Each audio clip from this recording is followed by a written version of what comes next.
Ողջունում եմ ձեզ Հիսուսի անունով սիրելիներ, Տերորդնի ձեզ։ Բոլոր նրանք, ովքեր որ հետևում են իմ ծառայություններին,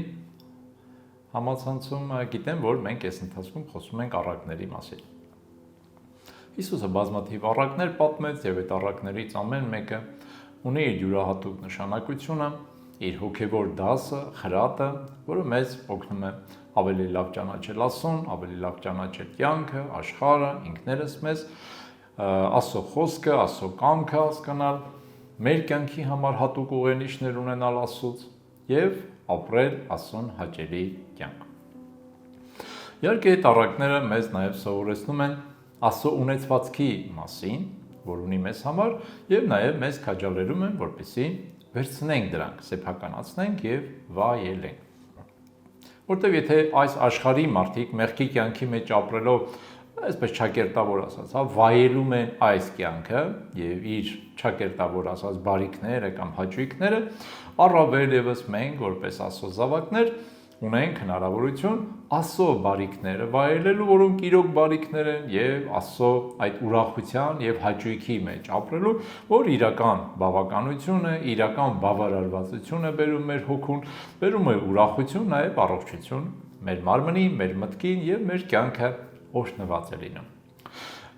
Մի քանի առակներ արդեն մենք անցել ենք, միասին մեկնաբանել ենք, եթե լսել եք հատկապես աղոթքով, վստահ եմ, որ Սուրբ Հոգին շատ լավ բաներ ձեզ սովորեցրել է։ Այսօր մենք կանցնենք Հիսուսի առակներից հաջորդը, որ հիմնականում վերնագրվել է որպես անառակ որդու առակը։ Անառակ որդի բառը բնականաբար, երբ որ կարդում ենք, արդեն հասկանում ենք, որ ինչ-որ մեկի մասին է, դեռ եթե նույնիսկ չենք ծանոթացել բովանդակությանը, որ ինչ-որ անհնազանդ մեկներ, ապիկար մեկներ։ Երբ որ մենք անառակ բառը նայում ենք, հենց մեր հայերենում, այսինքն առանց առակի, առանց խրատի, առանց իմաստության, չլսող, անհնազանդ։ Երբ որ մենք իհարկե անառակ բառը օգտագործում ենք կանանց հանդեպ, հիմնականում նկատի ունենք, կարծես, առաջի միտքը սա է, կարծես այսպես մարմնավաճառ միգուցե կամ անբարոյական, վերջապես, հիմնականում այդ ուղղությամբ ենք առաջի միտքը որ գալիս է։ Տղամարդկանց համար, երբ որ մենք օգտագործում ենք անառակ, առաջի միտքը ավելի շուտ գալիս է անհնազանդը,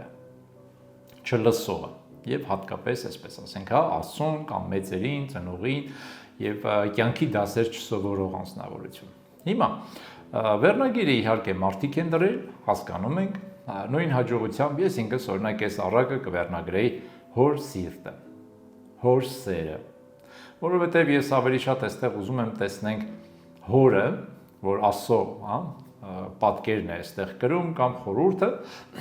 քան թե կենտրոնանալ անառակ որդու վրա,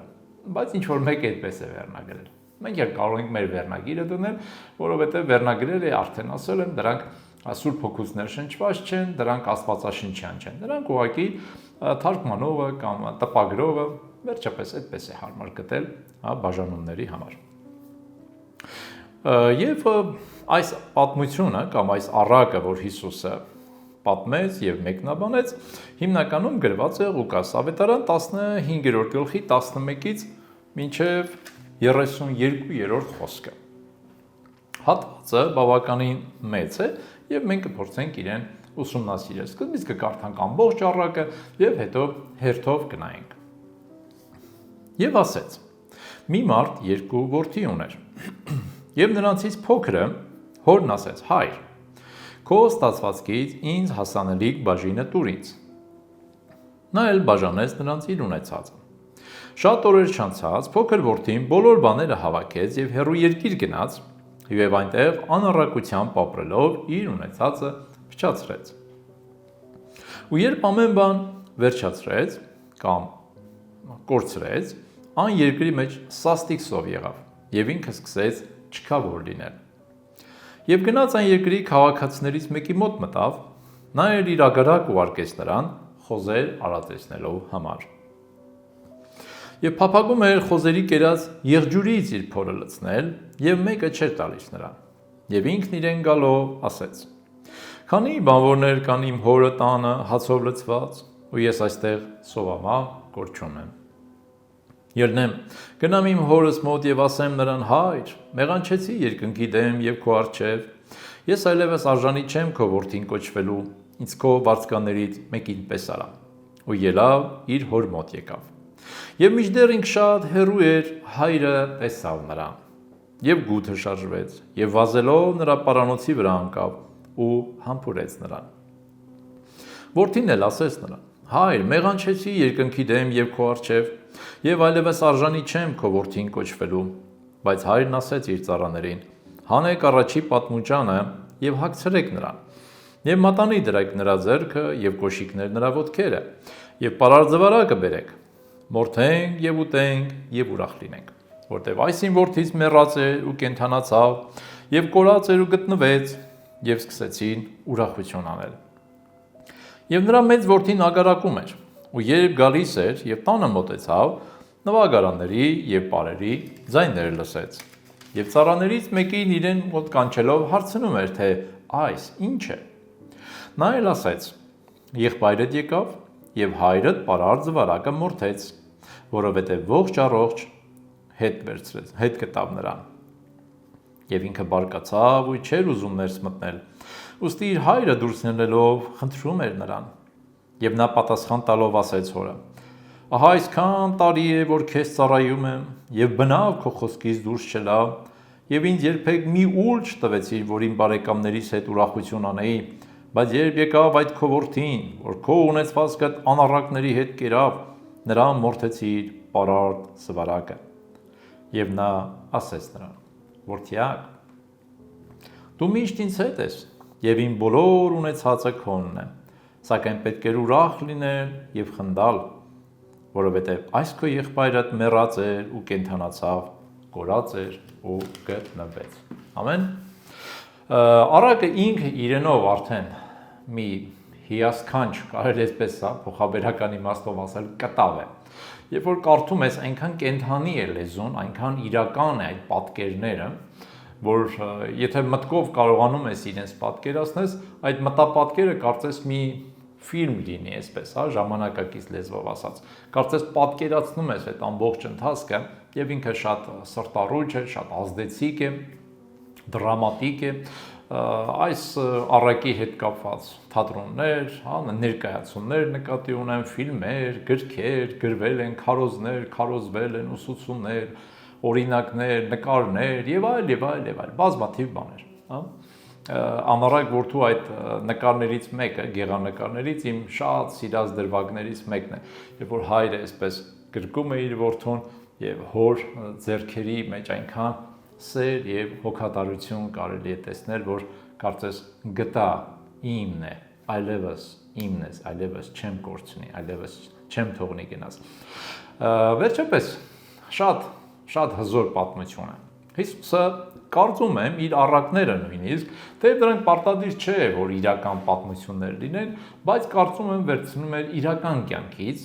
եւ դրանով իսկ դա մարդկանց համար ավելի հոգեհարազատ էր լինում եւ հատկապես աշխատում էր այդ օրվա միջավայրից վերցնել այդ առակները, ոչ թե գիտաֆանտաստիկ, ոչ թե տիեզերքից, ոչ թե մոլորակներից, տարբեր բաներից, ուրիշ երկրներից, որ չհասկանային ինչի մասին է խոսքը, ասենք օրինակ մենք հասկանանք, այլ ինքը աշխատում էր հենց այդ օրվա առօրյա կենցաղից մարդկանց ոնց որ վերցներ, այդ պատմությունները, օրինակները, որպեսզի մարդկանց համար հասկանալի լինեն։ Առակների հիմնական իմաստը սա է, օգտագործել արդեն իմացված բաները, բացատրելու չիմացված բաները։ Եվ հենց առաջի 11-րդ խոսքը ասում է. մի մարդ երկու որդի ուներ։ Հենց սկզբից արդեն բաժանում կա երկուս։ Ոչ թե մի որդի ուներ, ինչպես օրինակ մենք տարբեր առակներ կան, օրինակ, ասում է թագավորը մի որդի ուներ եւ հարսանիք էր ուզում անել։ Հասկանում ենք, Աստծո մասին է խոսքը եւ իր որդու Հիսուս Քրիստոսի։ Մեծամասնությունը գոնե այսպես է ընկալում դա։ Այստեղ հայրը երկու որդի ուներ, հասկանում ենք, որ հայրը խորհրդապատկերում է այստեղ Աստծուն, որպես հայր ամեն ինչի եւ ամեն ինչի վրա, բայց արդեն հասկանում ենք, որ Հիսուս Քրիստոսի մասին չէ խոսքը, թե եւ որդի բառն է օգտագործված, բայց այստեղ հասկանում ենք, որ մահկանացու մարդկանց մասին է խոսքը եւ ոչ թե Աստծո որդու Հիսուս Քրիստոսի։ Եվ հենց այն, որ արդեն երկուս են, արդեն ի սկզբից մեզ ասում է մասին, որ նրանք տարբեր վերաբերմունքներ կունենան, հա, Աստծո հանդեպ կամ իրենց հոր հանդեպ։ Եվ ճիշտ այդպես է լինում է։ Եվ այդ իմաստով Հիսուսը կարծես թե հենց ամենասկզբից բաժանում է բերում մարդկության մեջ հավատացյալների, անհավատների, ապաշխարողների, չապաշխարողների, փրկվողների, չփրկվողների, հնազանդների, անհնազանդների, սուրբերի, պիղծերի, հենց սկզբից կարծես միանգամից գալիս է հայր, մեկ հայր, որ բնականաբար հասկանում ենք Աստծո մասին է խոսքը, եւ երկու որդիներ։ Նայեք, սիրելիներ, ամենասկզբից ասեմ, Աստված ինքը իրեն հայր է համարում եւ հայր է զգում եւ իրականում հայր է բոլոր իր արարչագործության համար, երկնքում եւ երկրի վրա, հրեշտակների համար, մարդկանց համար, կուսականության համար։ Հիսուս ասում է, որ Աստված հոգ է տանում բոլորի համար, նա հայր է, նրա սիրտը լցված է մեծ սիրով, քաղցր, կաթողիկ սիրով եւ նա որևէ մեկի հանդեպ չունի դառնություն, չարություն, ատելություն, նախանձ եւ նման վատ բաներ, հա, հիշաչարություն, նույնիսկ եթե մենք վատ բաներ ենք արել, աններողամտություն, նա հայր է։ Եվ իր հայրական սիրո մեջ նա հոգ է տանում, խնամում է բոլոր մարդկության, կենդանական աշխարհի, բուսականության համար, ինչպես Հիսուսն էլ ասեց, ճնճղուկներին հոգ է տանում, ագրավներին հոգ է տանում, մարդկանց հոգ է տանում, անասուններին, կենդանիներին, բույսերին, ամեն բանի համար հոգ է տանում եւ խնամք ունի։ Դրանով իսկ նա հայր է։ Սակայն ցավոք բոլոր մարդիկ չէ, որ որդի են, զավակ են Աստծո համար, այսինքն հնազանդ չեն, սիրող չեն, հեզ չեն, լսող չեն։ Իհարկե, մարդկության մեջ կա բավականին մեծ զանգված, հա, գոնե մոտավորապես մի 10% կամ 15%, չգիտեմ, նո մոտավոր եմ ասում, որ իրականում Աստծուն ընդունում են, երկրպագում են եւ դա մի քանի 100 միլիոնի էլ կարա հասնի, հա, այսօրվա թվերով, բայց մարդկանց մեծ մասը դեռևս շարունակում է մնալ Աստծո համար անհնազանդ մարդիկ։ Այն, որ երկու որդիներն էլ հոր տան մեջ էին եւ հոր որդիներն էին, կարծում եմ խորհրդապատկերում է այն, որ մարդը երբ որ աշխարհ է գալիս կամ ծնվում է, նա արդեն իսկ ծնվում է որպես փրկված մարդ։ Մենք գիտենք, որ մարդիկ կորսվում են կամ մեղադրվում են, դատապարտվում են իրենց մեղքերի պատճառով։ Եթե մարդը նոր է ծնվել եւ դեռ չի հասցրել չար կամ բարի բան անել, բնականաբար մեղքեր չունի եւ դժոխքի դատապարտված չէ։ Թեև սա բացարձակ պատճառ չէ, օրինակ աբորտների համար, հա, արհեստական վիժեցում, երբ որ անում են մինչև ծնվելը, մարդը օրինակ մտածի, ասի դա մեկը փրկված, այնքան մեղը կամ նույնիսկ ծնվելուց հետո մենք պետք է խնայենք Աստծո տված կյանքը իր բոլոր ձևերի մեջ, նախածննդյան, թե ծննդից հետո, բացարձակ էական չի, նա չի ծնվել, թե արդեն ծնվել է, եթե նա կա գոյություն ունի մարդը եւ պետք է գնահատել եւ հարգել նրա կյանքի իրավունքը։ Մեր սխալները, մեր թերությունները մեծահասակների նկատի ունեմ, երբեք չպետք է իրենց հետևանք ունենան երեխաների վրա, լինեն դրանք չծնված, բայց արդեն հղիության կամ արդեն բեղնավորված որպես սավ, թե լինի արդեն ծնված որպես երեխա։ Այսպիսով, բոլորը ծնվում են փրկված, բոլորը ծնվում են կարծես Աստծո ներկայության մեջ, բոլորի համար Աստված արդար է, որևէ մեկին մեղավոր, որևէ մեկին արդար չի ծնում, նա բոլորին ծնում է փրկված, աշխարհ են գալի բոլորը փրկված, բայց հետո մեծանալով ամեն մեկը փաստորեն տեսնում ենք իր որոշումն է կայացնում։ Եվ 12 խոսքը ասում է, որ եւ նրանցից փոքրը հորն ասեց. հայր, քո ստացվածքից ինձ հասանելիք բաժինը տուր ինձ, եւ նա էլ բաժանեց նրանց իր ունեցածը։ Հենց սկզբից արդեն տեսնում ենք բաժանություն, ի սկզբանե կարծես այդ միտքը կար եւ արդարացվում է։ Այո, դա հենց այդպես էր եղավ։ Փոքր որդին, կարա լիներ նաեւ մեծ որդին, էական չի, որդիներից մեկը վերցրեց, հա, կամ ցանկացավ ամեն դեպքում վերցնել իր ունեցվածքը։ Ինչ է սա նշանակում։ Սովորաբար հատկապես այն ժամանակներով եւ նաեւ այսօր էլ, երբ որ հայրը ժառանգություն է տալիս իր զավակներին, նշանակում է ինքը մահացել է, որովհետեւ հիմնականում ժառանգություն տրվում է կտակի տեսքով եւ ժառանգություն տրվում է մահից հետո։ Իհարկե, կարող է անել մարդը նվիրատվություն, քանի դեռ ողջ է, բայց դա իր ժառանգությունը չէ։ Դա ուղղակի նվեր է,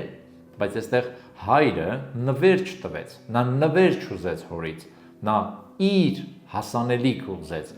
իր ժառանգությունը, նա պարտավոր էր հորը ծառայել իր ամբողջ կյանքի ընթացքում եւ երբ որ հայրը կգար, ու երկրավոր իմաստով իհարկե ոչ թե որպես Աստված, հասկանալի է, ժամանակների մասին է խոսքը, ժամանակագրության։ Եվ երբ որ հայրը կվախճանվեր, արդեն կտակի իրավունքով որպես ժառանգ, ժառանգությունը արդեն կբաժանվեր երկու որդիների միջև։ Հիմնականում ասում են, որ ավագ որդին կրկնակի բաժին էր ստանում, այսինքն ավելի շատ, եւ ինչ որ չափով, ասենք, չգիտեմ, 1/3 օրինակ, ինչ որ մի բան ստանում էր փոքր որդին, բայց փոքր որդին ժամանակ չուներ սпасելու։ Նա մտածում էր, որ հայրը դեռ առողջ է, եթե այդպես մնա, հայրը դեռ կարող է մի 30-40 տարի էլ ապրել, կամ ավելի շատ, որ եթե մեծանամ արդեն 60-70 տարեկան ինքս դառնամ, էլի ինչին է պետք, ես հիմա եմ ուզում հաճույքներ, ես հիմա եմ ուզում այս կյանքը վայելել, հիմա։ Եվ քանի որ հոր խրատները, հոր դաստիարակությունը, հոր ուղղամտությունը եւ այլն, նրանք կարծես արդեն հոգնածրել, ձանձրացրել են, ինչպես որ այսօրվա շատ ապստամբ եւ ըմբոստ, երիտասարդների մեջ դա առաջանում է, որտեղ երիտասարդությունը միշտ է ըմբոստ, միշտ, ուղղակի տարբեր ժամանակներում, տարբեր մշակույթների մեջ տարբեր ձևով է արտահայտվում, թե չէ երիտասարդությունը միշտ ըմբոստ է։ Նրանց երբեք էլ դուր չի գալի մեծերի, ասենք, այդ խոսն ու խրատը։ Ինձ է ժամանակի իմ ավակների այդ ծանր մտածելակերպ, ավանդույթները ինձ այնքան դուր չի եկել։ Հիմա իմը միգուցե մյուսների երիտասարդներին դուր չի գալի, հետո իրանց երիտասարդներին դուր չի գա, եւ այդպես շարունակ, դա միշտ է եղել, հազարամյակներ, ինչքան մարդկությունը գոյություն ունի։ Եվ այս երիտասարդը շատ համարձակ քայլ արեց։ Հայր, դուր ինձ հասանելիքը, նա կարծես ողջ այսպես, թաղեց հորը,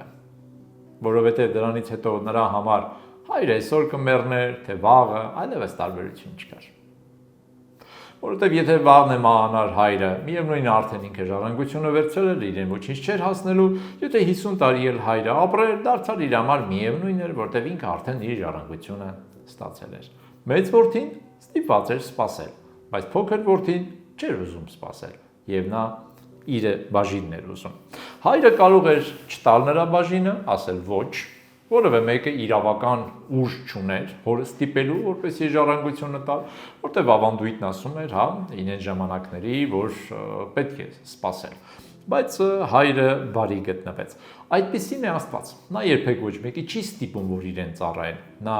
հոժար եւ ազատ կամք է տվել եւ բաժանեց նրանց իր ունեցածը։ Ինչպես բաժանեց գրված չի։ 50-50 բաժանեց, 70-30 բաժանեց, չգիտենք, էական չի այս պահին, բաժանեց։ Եվ 13-ից 16 խոսքերը շատ տրամաբանական արդեն հաջորդականություն է։ Եվ շատ օրեր չանցած փոքր որդին բոլոր բաները հավաքեց եւ հեռու երկիր գնաց եւ այնտեղ անառակությամբ ապրելով իր ունեցածը փչացրեց։ Եվ երբ ամեն բան վերջացրեց, այն երկրի մեջ սաստիկ սով եղավ եւ ինքը սկսեց չքավոր լինել եւ գնաց այն երկրի քաղաքի բնակիչներից մեկի մոտ մտավ, նայել իր ագարակ ուղարկեց նրան խոզե արածեցնելու համար եւ փափագում էր խոզերի կերած եղջյուրից իր փորը լցնել եւ մեկը չէր տալիս նրան։ Շատ տխուր, տեսարան, որ սկզբից շատ այսպես ուրախ է սկսվում եւ վերջում շատ տխուր է վերջանում, ճիշտ մարդկային կյանքի պես։ Վերելքներ եւ վայրեջքներ։ Ինչ եղավ սկզբում։ Սկզբում ինքը ամեն բան վերցրեց եւ գնաց։ Ինչ է նշանակում ամեն բան։ Մենք չգիտենք հայրը ինչպես տվեց այդ ժառանգությունը։ Սովորաբար ժառանգությունը, քանի որ գյուղական, այսպես միջավայր եկեք պատկերացնենք, ավելի որտեղ հողագործության հետ էր կապը, մենք տեսնում ենք որդին ագարակում էր, անասուն էին մորթում, այսինքն անասնապահությունը եւ հողագործությունը նրանց հիմնական եկամտի աղբյուրն էր։ Եվ ինչ արեց հայրը։ Մենք չգիտենք, օրինակ, եթե 5 հեկտար հող ուներ, մի հեկտարը տվեց իրեն, չգիտեմ, 50 գլուխ եզ ուներ կամ անասուն ուներ, չգիտեմ, 10-ը տվեց իրեն։ Մենք չգիտենք ինչպես հայրը բաժանեց այդ ունեցվածքը, բայց մի բան գիտենք, որ նա այդ ամբողջը վերածեց գումարի։ Եվ այդ իմաստով, եթե հայրը նրան հող էր տվել, որպեսզի այդ հողը մշակի եւ ապրի, եւ ինքը այդ հողը վաճառեց, եւ հատկապես եթե այդ հողը վաճառեց ուրիշի, սա ծայրահեղ ստորություն էր, որ նա կարող էր անել իր հոր հանդեպ։ Հայրը ստիպված էր սпасել մինչև, հրեական ձևով, մինչև հոբելյան տարի, որպեսզի կարողանար այդ հողը հետ գնել։ Դա շատ բարդ եւ ծանր մի բան էր։ Կամ միգուցե հայրը գնաց եւ հետ գնաց այդ պահին, ես չգիտեմ։ Բայց դա շատ վատ բան էր։ Դա նշանակում էր, որ նա կապը կտրեց այլևս հոր հետ, եղբոր հետ, իր ընտանիքի հետ։ Նա գնաց այլևս չվերադառնալու որոշումով։ Նա չգնաց հաճույքներ փնտրելու եւ հետ գալու։ Նա գնաց, որ այլևս երբեք չվերադառնար։ Հայրը շարունակեց նրա համար հայր մնալ, ինչպես մենք հետո տեսնում ենք, բայց ինքը դադարեց Աստծո համար որդի լինել։ Սա շատ ցավալի մի բան է։ Որոշ մարդիկ մտածում են, որ բոլոր մարդիկ փրկվելու են, որովհետև Աստված բոլորին սիրում է։ Այս պատմությունը, այս առակը, որ Հիսուսը պատմում է, շատ հստակ է։ Եթե այդ որդին իր հաճույքների մեջ մահանար, հեռավոր վայրում, նա կմահանար որպես ոչ որդի։ Եթե այդ աղքատության, ցավի, նեղության մեջ, խոզերի մեջ, կեղտի մեջ մահանար, դարձյալ էլի կմահանար ոչ որդի։ Նա այլևս դադարել էր որդի լինելով։ Նա ասուց, ոնց որ իր հորից այլևս ոչ մի ակնկալիք չուներ։ Նա կտրել էր բոլոր կապերը հոր հետ։ Հայ, դու իմ հետ գործ չունես, ես քո հետ գործ չունեմ։ Նա Աստծո համար էր մեռած, Մարթա, անապաշխար Մարթա։ Նա Աստծո համար է մեռած, Աստված է իր համար է մեռած։ Չկան կապ, չկա, գոյություն չկա։ Երբեմն այնքան հետաքրքիր է եւ ցավալի, երբ որ մարդուն ասում ես աղոթենք, ասում է ես աղոթել չգիտեմ։ Եվ սա ասում է մի անձնավորություն, որը իրեն քրիստոնյա է համարում։ Մարդը աղոթել չգիտի։ Ինչ է աղոթքը։ Դա աղոթքը պարզ խոսակցություն է Աստծո հետ։ Եթե դու Աստծո հետ խոսել չգիտես, հոգով, մտքով իհարկե, ոչ թե անգիր արած տարբեր աղոթագրքերից, լինի Սաղմոսացից, լինի Նարեկացուց, որևէ տեղից, անգիր աղոթների մասին չի խոսքը։ Թեև դրանք բոլորը միգուցե լավն են, միգուցե շատ էլ հետաքրքիր, դրական, լավ խոսքեր ունեն եւ այլ, բայց դրանք մերը չեն։ Քո անձնական աղոթքը ո՞րն է։ Դու ինչ ունես Աստծո հետ խոսելու։ Եթե դու Աստծո հետ խոսելու բան չունես, կամ չգիտես ինչ խոսես իր հետ, նշանակում է կապ չկա։ Եթե դու աղոթել նույնիսկ չգիտես, բարեկամս, նշանակում է դա Աստծո հետ ոչ մի կապ չունես։ Եվ այս մարդն էլ կապ չուներ։ Սկզբում կյանքը շատ հետաքրքիր էր, շատ գունավոր էր, շատ լավն էր, եւ մարդը որոշեց այս անառակ կոչված որդին, ինքը որոշեց, որ այո, ես շատ ճիշտ քայլ արեցի։ Բայց չէ, այն մեծ աղբորս նման, այն անմիտ է, չհասկացողը, գնաց է հողը մշակում, թող գնա մշակի, ես տեղ հաճույքներ եմ անում, և մարմնական և այդ զգայական մեղքի հաճույքները, այդ պահին կարծես մարդու մեջ ասենց առաջացնում են ինչ-որ հորմոնալ զգացողություններ և խմիչքը, թմրանյութերը, տարբեր տեսակի անառակ կանայք և այլ զվարճությունը, մեծամտությունը, հարբեցողությունը, խաղամոլությունը և այլն մարդուն կամաց բերում են բանի, եթե գումար էլ կա, որ իմ մոտ ամեն բան շատ լավ է, ես շատ գերազանց վիճակում եմ, աշխարհի ամենաերջանիկ մարդը ես եմ, սա է իրական երջանկությունը, սա է իրական հաճույքը, ես ոնց ավելի շուտ չէ եկել, այս գիտակցության ես ավելի շուտ պետք է գա եւ այլն եւ այլն։ Ընկերներն էլ իհարկե ամենալավ ընկերներն են, սրանց նման ընկերներ չկա, ես իրանց ցավը տանեմ, իրանք իմ ցավը տանեն եւ այսպես շարունակ։ Եվ թվում է թե ամեն ինչ շատ լավ է եւ ճիշտ, բայց Աստվածաշունչը խոսում է այն մասին, ինչ որ մարդկանց մեծ մասի հետ տեղի ունենում։ Առանց եկամուտ ծախսերը, այն էլ շռայլ ծախսերը, մարդուն բերում են աղքատություն։ Եվ այս մարդը աղքատացավ։ Աղքատացավ քիչ էր, մի հատ է սով եղավ։ Եվ մարդը կրեց իր մեղքի, իր չարության հետևանքները, հաճույքները վայելեց իր, հիմա ժամանակն է վճարելու։ Ուրախություն ունեցար, հիմա ժամանակն է վճարելու։ Այս աշխարհը կամ սատանան երբեք ոչ մի բան ձրի չի տալիս։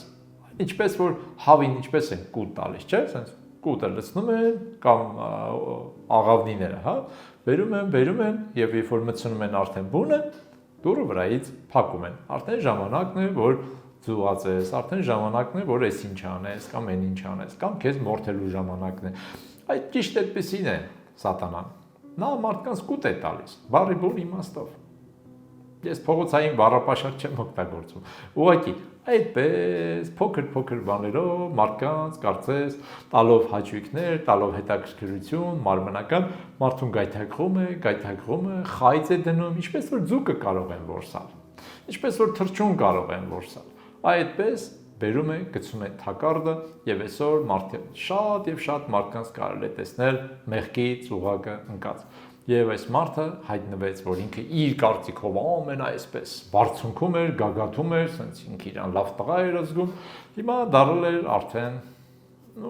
ամենավերջինը, հասարակության տականքն էր դարձել, էլ ոչ մեկի պետք չէր։ Նրա վրա քիչ էր մնում արդեն ոտքեր սրբեին, որովհետև ոչ մեկի պետք չէր։ Այնքան անարժեք,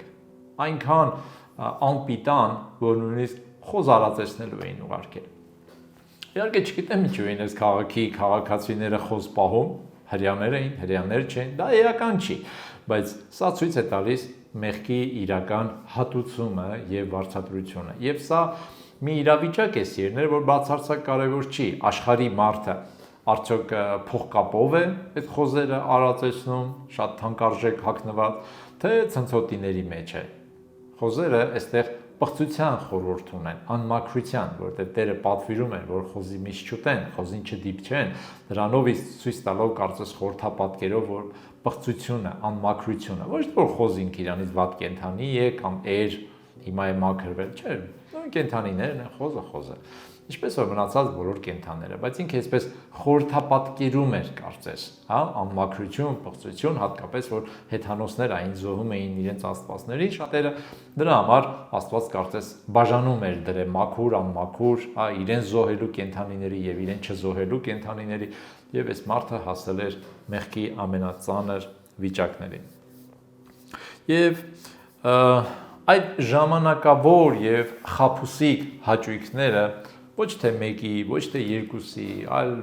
միլիոնների եւ միլիարդների կործանման պատճառ է եղել։ Մարդը, երբ որ լավ վիճակի մեջ է, ասում է, այս է որ կա։ Հետո գնում է մի քիչ վատ վիճակի մեջ, ասում է, դե լավ, ոչինչ կդիմանամ։ Հետո իջնում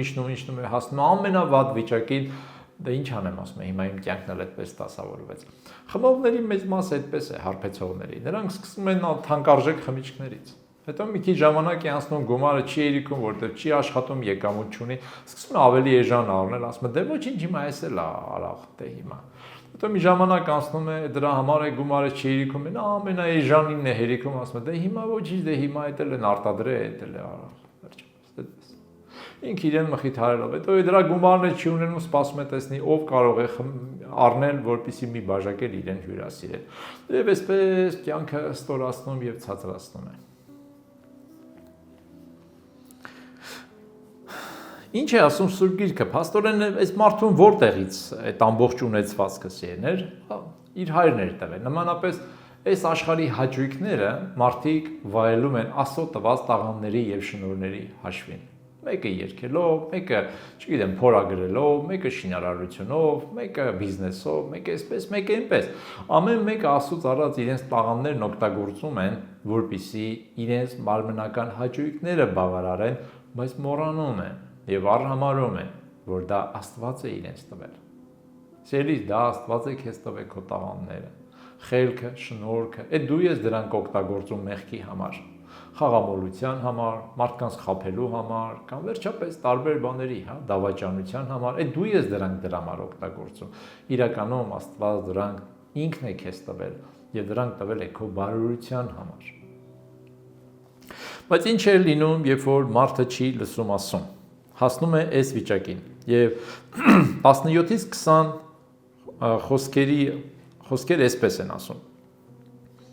Եվ ինքն իրեն գալով ասեց. «Քանի բանվորներ կան իմ հոր տանը հացով լցված, այսինքն կուշտ, իսկ ես այստեղ սովամահ կորչում եմ»։ Ինչքան հետաքրքիր է, երբ որ մարդը ինքն իրեն է գալիս։ Սա է Աստծո ողորմությունը մարդուն, ոնց որ ինքն իրեն եկավ, ինքն իրեն նայեց կողքից, Աստված ցույց տվեց, կարծես այսպես հանեց, ասեց. «Նայի քո վիճակը, ինչ է քո վիճակը։ Միթե ես քեզ սրա համար եմ ստեղծել։ Միթե դու դրան ես արժանի։ Միթե ի սկզբանե դու ցեխի մեջ ես ծնվել, դու խոզերի հետ ես ծնվել։ Դու ծնվել ես փառավոր մի տան մեջ, դու ունեիր հայր, դու ունեիր ունեցված, դու ամեն բան ունեիր։ Ինչի կորցրեցիր։ Ինչու հասար այստեղ»։ Եվ մարդը սկսեց մտածել. լավ, ինչու ես հասա այստեղ։ Ինքն իրեն եկավ։ 18 խոսքը. Ելնեմ գնամ իմ հորս մոտ եւ ասեմ նրան. հայր, մեղանչեցի երկնքի դեմ եւ քո առջև, եւ այլևս արժանի չեմ քո որդին կոչվելու, ինձ քո վարձկաններից մեկի պես արա, ու ելավ իր հոր մոտ եկավ։ Պատմությունը կարծես այսպես, շատ բարձրից սկսվեց, ցածրացավ, հասավ հատակը, հիմա կարծես նորից վեր է բարձանում, հույս է առաջանում։ Նայեք սերներ, բոլոր մարդիկ էլ կարող են մեղք գործել, բոլոր մարդիկ էլ կարող են հասնել, այս մեղքի այդ ահավոր ծանր վիճակի, որոշները նույնիսկ ավելի նախընտրում են ինքնասպան լինեն, քան թե իրենց կյանքը տան Աստծուն։ Եվ ես ուզում եմ ասեմ, ով մարդ, եթե քո կյանքը քեզ պետք չի, տուր Աստծուն։ Մի գցիր դժոխք, մի տուր սատանային։ Տուր Աստծուն, ինքը քեզ կօրհնի, կփրկի, կազատագրի։ Հələ դեռ այդպես դեպք չի եղել, որ մարդ իր կյանքը տա Աստծուն ու հետո զղջա։ Բայց շատ դեպքեր են եղել, երբ որ մարդիկ իրենց կյանքը չեն տվել Աստծուն ու հետո զղջացել են։ Հետո բոլորն են զղջում։ Եվ այս մարդը հասկացավ, որոշեց եւ ինչ մի գեղեցիկ բան եւ իրականացրեց իր որոշումը։ Այսօր շատ մարդիկ որոշումներ են կայացնում։ Վերջ, վաղվանից չեմ խմելու, այսօրվանից չեմ ծխելու, այսօրվանից էլ չեմ խաղալու, այսօրվանից էլ չեմ դավաճանելու եւ այսպես թմրանյութեր թողելու եմ եւ այլն, էլ չեմ խաբելու։ Բայց մի կարճ ժամանակ հետո մարդը նորից գլորվում է նույն փոսի մեջ, հա։ Ինչու՞։ Որովհետեւ առանց Աստծո են անում, որովհետեւ որոշումը իրական որոշում չի, այլ ընդհանրապես այսպես մտքի ցանկություն կամ սրտի այդպես զգացողություն, որ այո, էլի, հա, էլի ճիշտ է, էլի։ Աստված հոգ է տանում, որ բոլոր մարդկանց ցույց տա իրենց կյանքի իրականությունը, բայց բոլոր մարդիկ չէ, որ ճիշտ որոշումներ են կայացնում։ Հակոբոսն ասում է, շատերը հայելու մեջ նայում են իրենց իրական կերպարը տեսնում են, բայց որոշները ընդունում են ճիշտ որոշումներ եւ քայլեր են անում, իսկ որոշները ուղղակի ձեռքը թափ են տալի կամ ասում են, վայ, ինչ վատ բան եղավ, ափսոս, դե լավ, դե հիմա իմ կյանքն էլ այսպես դասավորվեց։ Երևի Աստծո կամքն է, որ ես չփրկվեմ, երևի Աստծո կամքն է, որ ես մեղքի մեջ ապրեմ, եւ գնում են նորից Աստծուն հակառակ կյանք ապրելու։ Այս մարդը որոշեց եւ եկավ։ Եվ ինչ է ասում 20 համարից։ Եվ ինքը մինչդեռ շատ հեռու էր, հայրը տեսավ նրան։ Եվ գութը շարժվեց, եւ վազելով նրա պարանոցի վրա ընկավ ու համբուրեց նրան։ Նայեք, այստեղ շատ եւ շատ կարեւոր մի բան կա։ Մենք երբեմն կարող ենք կենտրոնանալ մարդու վրա, չէ՞։ Մարդը չընդունեց, հետո մարդը զղջաց, մարդը ապաշխարեց, մարդը հետ եկավ, մարդը, իսկ Աստված։ Ինչու է մարդը ապաշխարում ընդհանրապես։ Որովհետև Աստված ողորմած է եւ մարդուն կանչում է։ Այս երիտասարդը, այս տղան, եթե վստահ չլիներ իր հոր սիրո վրա, ինքը չէր գա հոր մոտ։ Եթե իմանար, որ իր հայրը խիստ դաժան մեկն է, չներող, աններողամիտ կասել, դե ինչ իմաստ ունի գնալը։ Շատ անգամ մարդիկ չեն գալիս ասում, որովհետև Աստծուն ճիշտ չեն ճանաչում։ Եվ մեր որպես հավատացյալներ պարտականությունն է նրանց ներկայացնել Աստծուն որպես սիրող Աստված։ Մեր բարի ապրած կյանքով, մեր գործերով, ներողամտությամբ, քաղցրությամբ, հարգանքով, նրանց համար բարեխոսական աղոթներով հորդորենք եւ կարծես այսպես միջնորդենք, որպեսզի նրանք Աստծուն գան, հույս ունենալով, որ Աստված կընդունի իրենց։ Երբեմն մարդը այնքան խորը կարող զգա սերներ իր մեղավորությունը, այնքան խորը կարող է հասկանալ, իրոք գիտակցել, որ ինքը անպիտան է, ինքը սխալ է, ինքը չար է, ինքը վատ է եւ այլն, որ նույնիսկ կարողություն չունենա Աստծուն գալու մտածելով, որ Աստված իրեն չի ընդունի։ Մեր պարտականությունն է որպես հոգևոր մարդիկ, քրիստոնյաներ, բոլորին հորդորելու Աստված բարի է սերից, Աստված ողորմած է, նա պատրաստ է քեզ ընդունելու, անկախ նրանից, եթե դու նույնիսկ խոզերի մակարդակի ես հասել, ցեխի, կեղտի մակարդակի ես հասել, ցնցոտիների, թվում է քեզ կյանք ամբողջությամբ պատառոտել է եւ այլևս ոչ մի բանի պիտանի ես, անպիտանիության մարմնացում ես, միևնույն է, Աստծո համար դու պիտանի ես, Աստված սիրում է քեզ եւ պատրաստ է ընդունել։ Եվ այս երիտասարդը դեռ հեռու էր, բայց հայրը տեսավ նրան։ Ինչու տեսավ նրան։ Որտեւ Աստված նախ ամեն բան է տեսնում, երկրորդը որտեւ հայրը սպասում էր նրան։ Քանի տարի ես երիտասարդը, չգիտեմ, 1 տարի, 5 տարի, 10 տարի, քանի տարի էր նա այդ անավատ, այսպես ասենք, հա, անապաշխար կյանքով ապրել, անառակ, չգիտենք, բայց այդ բոլոր տարիները հայրը սպասում էր նրան եւ բավական էր իր որդու այսպես ցանկությունը կամ պատկերը հերվից երևալ եւ նա պատրաստ էր ընթառաջ, գիտեք ինչ անել, ոչ թե գնալ, այլ վազել։ Ոչ թե սպասել աթոռի վրա այսպես նստած, հա, բազմած, մինչև որ կգար, ոտքը կհամբուրեր իր, այլ ինքն էր պատրաստ վազել իր որդու մոտ։ Այդ ժամանակներում սիրելիներ, որի երբ Հիսուսը պատմում էր այս պատմությունը, մեծահասակ եւ մեծահարուստ մարդու համար վազելը փողոցում շատ ցածր մի բան էր։ Շատ ցածր մի բան։ Մանավանդ այն նպատակը այդ անառակ, այդ չարագործ, այդ անօրեն մի երիտասարդ, որը քարկոծվելու էր արժանի, չէ՞։ Հին կտակարանում կա օրենք, երբ որ ասում է, որ եթե մեկը իր ծնողներին անհնազանդ է, կարող են նրան բերել ծերերի մոտ եւ ասել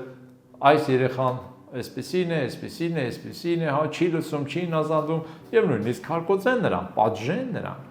Հիմա այդ պատժի արժանի որդին հետ է եկել, փոխարեն առաջինը մի հատ պատժեր, մի հատ իր տեղը ցույց տար նրան, մի հատ վերջապես իր մեծությունը հայրական ցույց տար եւ այլն, վազում է։ Ուր է վազում։ Այն կողմ է վազում։ Ինչու է վազում։ Վազում է իր երեխային դիմավորելու։ Սա շատ տարօրինակ, շատ անհասկանալի եւ հասարակության համար անընդունելի մի բան էր։ Ճիշտ նույնը տեղի ունեցավ, սիրելիներ, ճիշտ նույնը տեղի ունեցավ, երբ որ Հիսուսը աշխարհ եկավ։ Երբ որ Հիսուսը աշխարհ եկավ, Սուրբ Գիրքը, այս Եբրայեցիների օրինակ 12-րդ գլխում ասում է, որ նա ամոթը արհամարեց, երբ որ խաչը հանձնառավ, որովհետև Ֆիլիպպեցիների 2-րդ գլուխն էլ ասում է, որ իր հայրական աստվածային մեծությունը, փառքը թողեց երկնքում եւ եկավ երկրի վրա, որպեսզի մեզանից ամեն մեկի համար, որպես մի ծառա, որպես մի սովորական մի մարդ, տառապեր, չարչարվեր եւ փրկեր մեզ։ Ճիշտ այս ամոթն է։ Նա ամոթը արհամարեց հայրը։ Նա արհամարեց մարդկանց կարծիքները, երբ որ գնաց նրա մոտ։ Այն ժամանակ հագնում են այսպես երկար փեշով, հա, տենց հագուստներ, նաև տղամարդիկ, եւ այդ հագուստները պետք է այսպես քշտել, ասած հավաքել եւ որպեսզի կարողանար վազել։ Եվ վազում էին շատ հազվադեպ դեպքերում։ Չգիտեմ, մեկին փրկելու համար պատերազմում էր հիմնականում պետք լինում վազել, հա, եւ այս վազքը ցույց է տալիս նրա սերը։ Եվ Սուրբ Գիրքը այսպիսի մի բառ է օգտագործում, նրա գութը շարժվեց։ Աստված գթառատ է, սիրելիներ։ Բոլոր նրանք, ովքեր ասում չեն ճանաչում, մտածում են, որ Աստված փառասեր է, Աստված այսպիսին է, Աստված այնպիսին։ Աստված գթառատ է, սիրելիս։ Աստված ողորմած է, Աստված բարի է։ Նա իրական կատարյալ հայր է, իր մտածելակերպով, իր ապրելակերպով, ամեն ինչով ինքը հայր է։ Միայն թե ես եւ դու նրա հանդեպ վերաբերվենք զավակների պես, հնազանդության, սիրո եւ խոնարհության մեջ։ Գրկեց նրան, համբուրեց նրան, չնայած նրա կեղտոտ այդ հանդերձներին, չնայած նրա ճղճղված այդ շորերին, չնայած նրա ցեխերին, ոչ մի բանին չնայած, սիրեց նրան, գրկեց նրան, համբուրեց նրան։ Այդպես ամեն մեկից Աստված արեց եւ այսօր է պատրաստ է ամեն մեկին անելու, ովքեր որ դարձի կգան։ Դարձի արի եղբայրս եւ քույրս եւ Աստված կընդունի քեզ։ Եվ երիտասարդը որոշում ընդունեց եւ իրագործեց, եւ Աստված ինքը կատարեց, Աստված ինքը խոնարհվեց եւ առաջի քայլը ինքը արեց։ Փոխաբերական իմաստով, հոգևոր իմաստով Աստված դարեց Քրիստոսի միջոցով, իսկ այս առակի եւ պատմության մեջ հայրը վազեց, գրկեց, համբուրեց։ Եվ 21 խոսքն ասում է, որդին էլ ասեց նրան, 21-ից մինչև 24-ը. Հայր, մեղանչեցի երկնքի դեմ եւ քո առջև եւ այլևս արժանի չեմ քո որդին կոչվելու։ Ինչքան հետաքրքիր է, որ որդին բառ առ բառ կրկնեց այն, ինչը որ որոշել էր։ Երանի թե մարդը իր բարի, ճիշտ որոշումները իրոք քայլ առ քայլ կատարի, նա կօրհնվի։ Բայց հայրն ասեց իր ծառաներին. հանեք առաջի պատմուճանը եւ հագցրեք նրան, մատանի դրեք նրա ձեռքը եւ կոշիկներ նրա ոտքերը, եւ պարար զվարակը բերեք, մորթենք եւ ուտենք եւ ուրախ լինենք, որտեւ այսին որդին մեռած էր ու կենթանացավ, կորած էր ու գտնվեց եւ սկսեցին ուրախանալ։ Ամենագեղեցիկ միգուցե տեսարանը ամբողջ պատմության մեջ։ Շատ գեղեցիկ տեսարան է, հիացմունք, ուրախություն, հուզմունք, բոլոր ուրախ են, բոլորը հուզված են, սրտառուչ մի պատմություն է, վերադարձավ որդին, հայրը ընդունեց, վերջապես մատանի, կոշիկներ, հագուստ, լողացներ, լվացներ, մաքրեր, պատիվ, փառք, կոծանելիքներ, անուշահոտություն, զվարակը մորթվեց, հյուրեր կանչվեցին, երաժշտություն, նվագարաններ, պար, ուրախություն, ամեն բան կարծես թե կատարյալ էր։ Այդ ճիշտ էսպես է Աստված ընդունում ամեն մի մեղավորի։ Պատրաստ է կոշիկներ հագցնելու, որ այլևս այս աշխարհի փշերը, կեղտը չկպչեն քեզ, չցավացնեն քեզ, այլ որ դու կարողանաս վստահ ու համարձակ քայլես։ Պատրաստ է քեզ պատմուճան հագցնելու, որպեսզի այլևս այս աշխարհը քեզ չկարողանա կեղտոտել, ցեխոտել, մրոտել, այլևս քո այն հին ցնցոտիները, անմաքրությունը քո վրայից վերցվի եւ մատանի քո ձեռքին, քո մատին, որպեսզի մարդիկ տեսնեն քո իշխանությունը, քո դիրքը, որ դու ունես Աստծո մեջ որպես որդի։ Ինչ կարող է սրանից ավելին մարդուն պետք լիներ։ Եթե ավելին պետք լիներ մարդուն, Աստված դա էլ կաներ մարդու համար, բայց Աստված մարդու համար արել է ամեն բան։ Ամեն բան մեզ ընդամենը պետք է վերցնել այս մատանին, այս հագուստ, այս կոշիկը, որ Աստված ձրիաբար տալիս է մեզ, օգտվել այդ զվարակից, այսպես ասենք, որը գիրացրած անասուն էր եւ մորթում էին եւ շատերի համար արդեն կերակուր էր դառնում, ուտել դա, խմել, հոր ներկայության մեջ, որտեվ եթե հորը ընդունենք որպես Աստծո խորհուրդը եւ նրա տունը, հայրական տունը ընդունենք նրա ներկայությունը, դա կարող է նաեւ եկեղեցին, փոխաբերական իմաստով ներկայացնել Աստծո ներկայության մեջ, եկեղեցական կյանքի մեջ, երբ որ դու շրջապատված ես քեզնով ուրախացողներով, երբ որ կա փառք, երբ որ կա երաժշտություն, երբ որ կա ուրախություն, երբ որ կա նրա ներկայությունը եւ դու հասկացար, ես հիմար եի, ես սխալ էի, ես իզուր էի իմ հոր մասին վատ կարծիք կազմում, իմ հայրը կատարյալ է, իմ հայրը միակն է, իմ հայրը, եւ քո պարծանքը ոչ թե լինում է քո խելքը, քո շնորհքը, քո կարողությունը, քո տաղանդը, քո ընկերներն ու շրջապատը, քո աշխատած կամ չաշխատած գումարը եւ այլն, այլ լինում է քո Աստվածը։ Եթե մեկը պարծենում է, ասում է Սուրբ Գիրքը, թող Տիրոջով պարծենա։ Ամեն։ Եվ թվում է, թե պատմությունը կարելի է սրանով ավարտել։ Բայց Հիսուսը շարունակում է պատմությունը, ի զարմանս մեզ թվում է, այստեղ կուլմինացիան է եւ պետք է ավարտվի, բայց Հիսուսը որոշում է եւս մեկ դաս տալ մեզ։ Եվս մեկ դաս, որը միգուցե ավելի շատ կարող է վերաբերվել հավատացյալներին, քան թե անապաշխարներին, բայց այստեղ իհարկե մեկ ուրիշ մի միտք էլ կա, որը մենք հիմա միասին կնայենք։ Եվ 25-ից 30 խոսքերն ասում է, եւ նրա մեծ որդին ագարակում էր։ Հիշում եք, որ մեծ որդի ուներ։ Մի պահ կորել էր ասպարեզից, չէ՞։ Եվ նրա մեծ որդին ագարակում էր։ Ու երբ գալիս էր եւ տանը մոտեցավ, նվագարանների եւ պարերի ձայն լսեց։ Եվ ծառաներից մեկին իրեն կանչելով հարցնում էր, թե սա ինչ է։ Հետաքրքիր է, ինչու ինքը ներս չմտավ։ Չէ՞ որ դա իր տունն էր։ Ծառաներին է հարցնում։ Նա էլ ասեց նրան. եղբայրդ եկավ եւ հայրդ պարար զվարակը մորթեց, քանի որ ողջ եւ առողջ ձեռ ցեց նրան։ Իսկ նա բարկացավ, թվում է պետք է ուրախանար։ Իսկ նա բարկացավ եւ չէր ուզում ներս մտնել, ուստի իր հայրը դուրս ելնելով աղաչում էր նրան։ Այս հոր խոնարհությունը իրոք սպանում է մեր մեջ մեր մարդկային հպարտությունը։ Մենք մարդիկս այնքան հպարտ ենք, թող ինքը գա, ինքը վազեց, թող ինքը ներս գա, ինքը դուրս եկավ։ Այս աստվածային խոնարհությունը Հիսուսի, իրոք որ Հիսուսը ճիշտ էր ասում էլի, չէ՞։ Ես հեզ եմ ու սրտով խոնարհ, չէր չափազանցնում։ Ինքը իրոք այդպեսին է։ Ուղղակի սպանում է մեր մարդկային, այսպես ասենք, այդ կեղծ արժանապատվությունը։ Իրականում արժանապատվությունը լավ բան է, բայց մենք դրա տակ ավելի շատ մեր հպարտությունը, մեր մեծամտությունը, մեր բարձրամտությունն ենք թաքցնում։ Այ հայրը ուներ արժանապատվություն, բայց չուներ հպարտություն։ Ինքը խոնարհ անձնավորություն էր։ Ես այնքան եմ ուզում այս մարդուց, այս կերպարից սովորեմ այս խոնարհությունը։ Եվ նա պատասխան տալով ասեց հորը. «Ահա այսքան տարի է քեզ ծառայում եմ», հանդիմանում էր հորը։ Ինչքան խոնարհ էր այս մարդը։ Ոնց ես դու կարողանում հանդիմանես քո Աստծուն։ Մենք գիտեք ինչքան ենք հանդիմանում մեր Աստծուն։ Ինչի ես սենց անում, ինչի ես նենց անում, այսքան տարի հավատացյալ եմ, ինչի ես սենց անում իմ կյանքի մեջ։ Ահա այսչափ տարի է որ քեզ ծառայում եմ։ Նման է մեր խոսքերին, հա։ Ասել ենք երբևէ։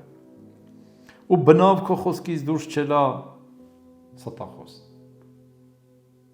Տենց մարդ չկա սիրներ, որ Աստծո խոսքից երբևէ դուրս չի եկել։ Տենց մարդ չի եղել, չկա եւ չի լինի։ Դա մեր ինքնապատկերացումն է։ Դա մեր մոլորությունն է, դա մեր խաբկանքն է։ Ինչ է նշանակում քո խոսքից երբեք դուրս չելա։ Ես երբեք Աստծո խոսքից դուրս չեմ ելել եմ շատ անգամ։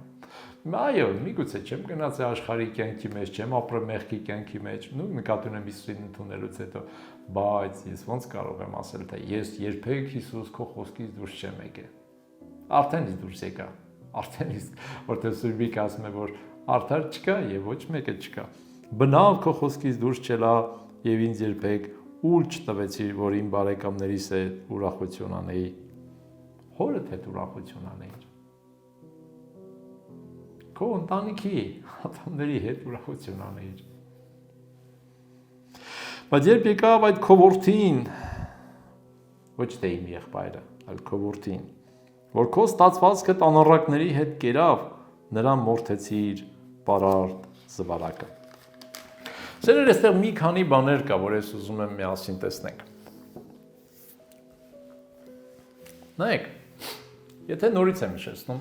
մենք ընդունենք հոր կերպարը, հա, որպես Աստծո կերպար, որը միանշանակ համաձայն է, եւ եթե տունն ընդունենք որպես Աստծո տուն, այսինքն եկեղեցին, եւ այս մեծ եղբորը փաստորը մենք տեսնում ենք, որ միշտ Աստծո տանն էր։ Նա նույնիսկ ագարակում էր, այսինքն միգուցե ծառայության մեջ էր։ Եվ եթե մի նախադասությունով ուզենամ բնութագրեմ այս մարդուն, այսպես կարող եմ ասել. եկեղեցական կյանք առանց հոգևոր կյանքի։ Եկեղեցական կյանք առանց հոգևոր կյանքի։ Ես միշտ եկեղեցում եմ։ Ես նույնիսկ ծառայում եմ։ Ես միշտ պարտաճանաչ եմ։ Ես չեմ ուշանում։ Կամ եթե ուշանամ էլ ամեն դեպքում աշխատում եմ միշտ ներկա լինեմ։ Ես միշտ ասանորդ եմ տալիս, հանգանակությունների մասնակցում եմ, կամ ամեն դեպքում աշխատում եմ ամեն ձևով մասնակցել։ Ես այսպեսին եմ, ես լավն եմ, ես այսպեսին եմ։ Նույն փարիսեցու աղոթքն էր սա։ Նայեք, Հիսուսը երբ որ իր առակները պատմում էր, նա առաջի միտքը, ու առակների մեծ մասի, եթե չասեմ բոլորի, առաջի միտքը սա էր. հեթանոսները, որոնք պետք է հետո դարձի գային, եւ հրեաները, որոնց թվում էր, որ իրենք ապաշխարության կարիք չունեին։ Եվ այն սկզբում էլ նա կարծես այս երկու բաժանումն է դնում։ Իհարկե նրանք երկուսին էլ հրեա հասկացան, բայց այստեղ Հիսուսը նաև ուրիշ համատեքստ է բերում։ Եթե մեկը դրսից ապաշխարի ներս գա եւ ինքը ինձ համար լինի զավակ, այսինքն քեզ եղբայր, դու ինչպես կընդունես իրեն։ Դու որպես հրեա միշտ Աստծո հետ ես եղել, միշտ Աստծո մեջ ես եղել, Աստծո խոսքի մեջ ես եղել, Աստծո շնորհի մեջ ես եղել որպես հրեա։ Հիմա հեթանոսներից եթե դարձի գան, ապաշխարեն գան, դու նրան ինչպես կընդունես։ Դու նրա համար, փաստորեն, եթե ասես տարիքային վերցնենք, հա, դու ավագ եղբայր ես Իսրայել։ որտեղ դու հարյուրավոր, հազարավոր տարիներ Աստծո ճշմարտության մեջ ես քայլում։ Եվ Աստծո բոլոր շնորհները եւ ողորմությունները, ուխտերը, նախահայրերը, մարգարեները, Սուրբ Գիրքը, Սուրբ Հոգին ամեն բան քոնն է, ով Իսրայել։ Բայց եթե մեկը հեթանոսների դարձի գա այդ խոզերի մեջ, կեղտոտ, մրոտ, ոնց որ դու իրան նկարագրում ես, այո, հենց այդ վիճակից, եթե մեկը դարձի գա ու ես իրեն ընդունեմ, ու ինքը դառնա քեզ համար եղբայր, մեռած էր ու կենթանացավ, կորած էր ու գտնվեց, դու ինչպես կվերաբերվես իրեն, ով Իսրայել։ Եվ այս նույնը վերաբերվում է նաև հին հավատացյալներին։ Սիրելի եղբայրս, քույրս, 5, 10, 20, 50, 60, չգիտեմ 70, ինչքան որ տարի կտվի։ Ինչպես ես վերաբերվում նրան, որ մեկը դարձի է գալիս։ Եթե քաղաքավարի մարդ է մի քիչ ունևոր, խելացի, իհարկե մեծ ուրախությամբ, բայց եթե մեկը անպիտան է եղել աշխարհում, միգուցե ձեր տնից է գողություն է արել, քեզ վիրավորել է ժամանակին, քարով խփել է կամ ծեծել է միգուցե քեզ, խուլիգան է, հանցագործ, միգուցե քո երեխային է փչացրել, վատ վիճակի մեջ է դրել, տարել է հանցագործության մեջ է մցրել, շատ վատ բաների պատճառ է դարձել ու հիմա եկել է, Այստենց աշխարհը վայելեցի, հիմա եկել ես արդեն փրկվես, հա, եկեղեցի։ Ինչպես ես դու նայում իրեն։ Չէ՞ որ շատ անգամ կասկածով, անվստահությամբ, չէ՞ որ չես ուզենա, որ նման մարդը գա եւ հատկապես ձեր եկեղեցի ու ներքո կողքը նստի։ Դու քո պայուսակը կամ վերջապես գրպաններդ ուշադիր կլնես, չէ՞, դրամապանակիդ, որ հանկարծ չկորի, չկողանա, որտեղ շատ ես տեսել իրեն գողություն անելուց։ Ինչպիսին է մեր հին հավատացյալներ որպես վերաբերմունքը, որպես ավագ որդիներ, այս կրտսեր որդիներին, որոնք ապաշխարում են, շատ դժվար է։ Մենք շատ հեշտ կարող ենք դատել այս ավագ եղբորն ասել, այսպես են, բայց ես մի նախադասությունով այսպես կբնութագրեմ իրեն։ Եկեղեցական կյանք առանց հոգևոր կյանքի։ Եվ այսպիսի մի բան եմ ուզում ասեմ, նայեք սերներ, փաստորեն երկու եղբայրներն են հոր սիրտը չէին ճանաչում։ Նրանք թվում է հոր տան մեջ էին, բայց չէին ճանաչում։ Հետո տարբերությունն էր, որ մեկը հեռացավ հոր սիրտը չճանաչելով, որը անապաշխար մարդու խորհուրդն է, իսկ մեկը մնաց եկեղեցում, որը կրոնական կյանքն է, հոգևոր, այսպես ասենք, հա, եկեղեցական կյանքն է,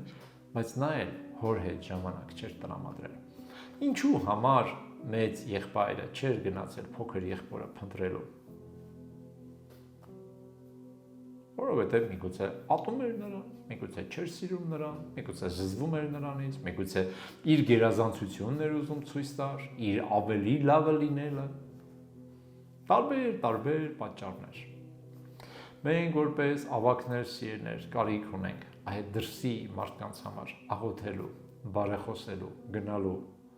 հորդորելու եւ ասելու. Իմ փոքր եղբայր, իմ փոքր քույր, ու փոխաբերական իմաստով, այսինքն անապաշխար մարդ։ Հայրը քեզ է սպասում։ Մենք այս մեծ եղբորից այդ ակնկալիքը կարող ենք ունենալ, սիրներ, որ այս մեծ եղբայրը պետք է գնար եւ ասեր. եղբայրս, հայրը քեզ է սպասում տանը։ Նա կարոտում է քեզ, քո անունն է տալիս, ուզում է քեզ տեսնել, պատրաստ է քեզ ընդունել։ Իր այն լավ ժամանակների մեջ չէր ընդունի, բայց երբ որ արդեն անկում վիճակի մեջ էր, կարծում եմ կընդուներ, բայց ոչ այն ժամանակ տեսանք մեծ եղբորը, ոչ էլ այն մի ժամանակ։ Մեր պարտականությունն է, սիրներ, եթե փրկված ենք, փրկության պատճառ դառնանք մարդկանց,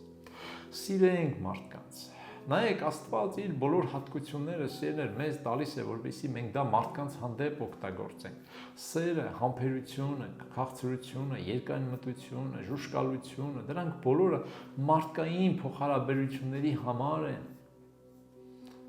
Մենք ասում համբերելու բան չունենք։ Մենք մարդկանց պետք է սովորենք համբերել։ Մենք իրար հանդեպ պետք է սովորենք կիրառել այդ աստվածային հատկությունները, որպեսզի երկիրը, աշխարհը, մարդկությունը լցվի Աստծո ներկայությամբ, նրա բարությամբ, եւ մարդիկ, ասում է, տեսնեն ձեր բարի գործերը եւ փառավորեն ձեր Հորը, որ երկնքում է, գործնական հոգեվոր կյանք, որը այս պահին ուղղված է մարդկանց, թե եկեղեցու մեջ եղած մարդկանց, թե եկեղեցուց դուրս եղած մարդկանց։ Այս մարդը հոր սերը չէր ճանաչում, նա հոր սիրտը չգիտեր։ Եվ շարունակությունը ինչ է ասում։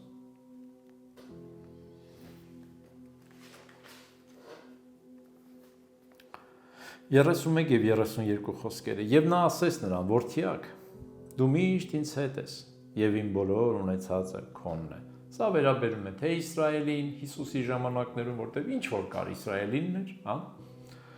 Եվ հետո արդեն եկեղեցական կյանքը փոխվեց ավելի հեթանոսներից, հա, դարձի եկածներին, եւ սա վերաբերում է բոլոր հին հավատացյալներին։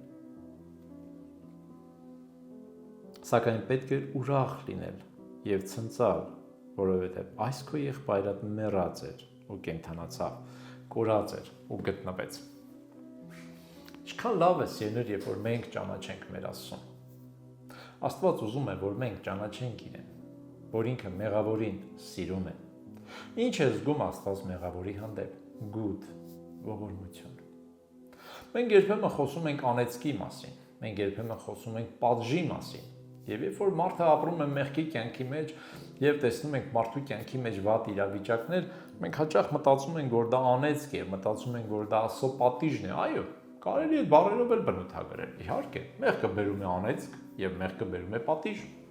Եվ որ Աստված կարող է անիծել, դա գրված է Աստվածաշնչում, եւ որ Աստված կարող է պատժել, դա էլ է գրված Աստվածաշնչում։ Բայց ինչ է իրականում անեծքը։ Անեծքը դա օշնության պակասն է։ Ոչ թե Աստված է, որ մարդուն անիծում է չարությունից այսպես դրդված, այլ մարդն է, որ Աստծո օշնության այդ ծածկոցի տակից դուրս գալով ընկնում է անեծքի մեջ։ Ոչ թե որ Աստված է, որ պատժում է մարդուն, որտեղ բարկացած է, ծեծում է, որ սիրտը հանգստանա, այլ մարդն է, որ չլսելով Աստծուն ընկնում է նորից այն փոսերի, այն վիճակների մեջ, որ Աստված ասում էր՝ մի արա, մի գնա։ Եվ երբ որ Աստված թույլ տվեց, որ այդ փոքր որդին իր մեղքերի հետևանքով հասնի աղքատության, հասնի այդ ստոր, ցածր, ամենացածր մակարդակի, խոզերի մակարդակի, որ նույնիսկ խոզերը իրանից ավելի լավ էին ապրում, կերակուրը տալիս էին խոզերին, որտեղ նրանց մորթելու էին եւ նրանցից օգուտ կար։ Իսկ այս երիտասարդին կերակուրից չէին տալի, որտեղ իրենից միևնույն օգուտ չկար։ Ընդհանրապես կերակուրը պետք է լցնել նրանց առաջ։ Խոզերից էլ ավելի վատ էր դարձել։ Այդ խոզերի տիրոջ համար խոզերը ավելի կարևոր էին, քան այդ երիտասարդը, անառակ որդին։ Բայց ինչի Աստված թույլ տվեց, հա? Ինչու Աստված թույլ տվեց, որպեսզի այդ մարդը հասնի այդ վիճակին, որպեսզի ինքն իրեն գա։ Դամասերից երբ որ Աստված այսպես, հա, ասենք ասենք, պատժում է, նկատի ունենք, որ թույլ է տալիս, որ նա կրի իր մեղքի հետևանքները։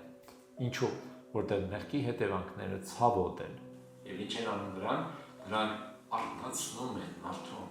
Ինչպես որ քնած մարդ, երբ որ ցավ է զգում կամ ցնցում ես, թափահարում ես եւ նա արթնանում է, ճիշտ այդպես է հոգեվոր թմբրած վիճակն է, հոգեվոր մեռած վիճակն է, որպեսզի ցնցում լինի եւ մարդը արթնանա։